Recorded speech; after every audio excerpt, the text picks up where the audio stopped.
Beaucoup de choses sont connues sur la tragédie du Hindenburg. Ce dirigeable a souvent été comparé au Titanic. Mais que s'est-il passé exactement le 6 mai 1937? Vers 6 heures du soir, le Hindenburg se préparait à atterrir sur la base aérienne de Lakehurst dans la ville de Manchester Township, New Jersey, États-Unis. L'atterrissage a été retardé de plus d'une heure en raison de la pluie, du vent et de l'orage. Ce n'est qu'à 8 heures du soir, le capitaine du dirigeable Hindenburg, Max Pruss, a reçu l'autorisation d'atterrir. L'arrivée devait, comme toujours, être accueillie de manière certainement solennelle. Une énorme foule s'était rassemblée pour admirer le véhicule aérien le plus coûteux de toute l'histoire de l'humanité. En bas, des reporters s'étaient également rassemblés pour diffuser en direct l'arrivée du Hindenburg pour les auditeurs de la radio de Chicago. Les câbles d'ancrage avaient déjà été largués lorsque le dirigeable a pris feu. Il a brûlé en 34 secondes.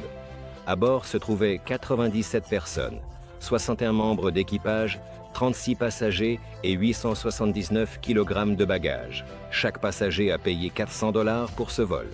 Pendant l'incendie, le capitaine du navire se trouvait dans la gondole de commande. Le capitaine Max Pruss était un héros de la Première Guerre mondiale et s'est à nouveau comporté en héros encore. Il a d'abord ordonné à son opérateur radio de sortir immédiatement après du dirigeable. Le capitaine lui-même a subi de graves brûlures, mais il a sauvé les survivants jusqu'au dernier moment. 62 personnes ont pu être sauvées.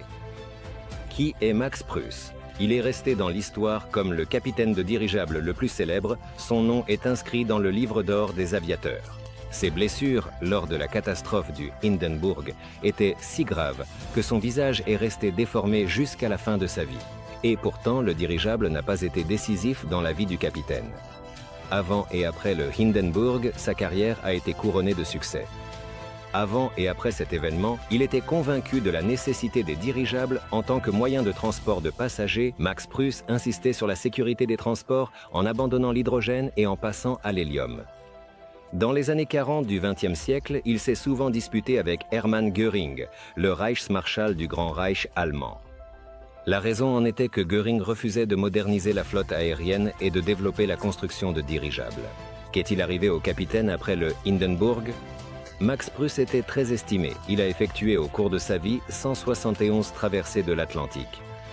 Après le vol tragique, il a été certainement nommé directeur de l'aéroport de Francfort. Le capitaine Max Pruss a toujours nié que la catastrophe du Hindenburg ait été causée par des erreurs de l'équipage ou par le non-respect des règles de sécurité.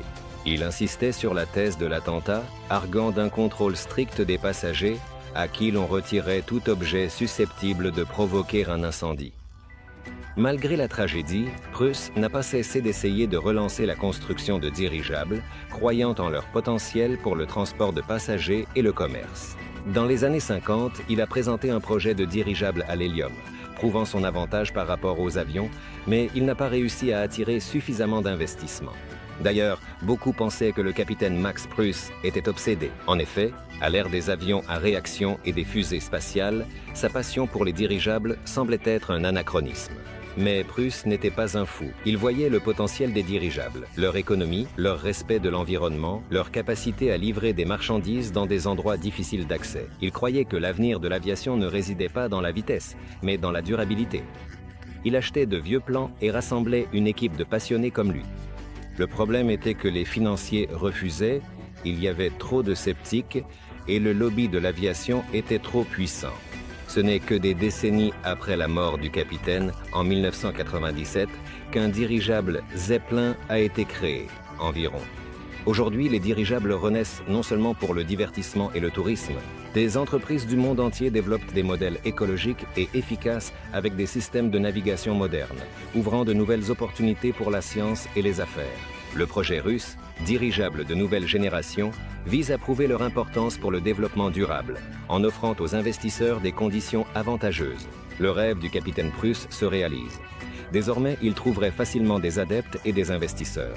Aujourd'hui, littéralement chaque personne peut contribuer à la renaissance des dirigeables et au développement d'un transport écologique. Cette direction gagne rapidement en popularité. Comment vous pouvez aider à la construction de dirigeables en Russie et profiter de la nouvelle tendance de l'aviation en suivant le lien dans la description.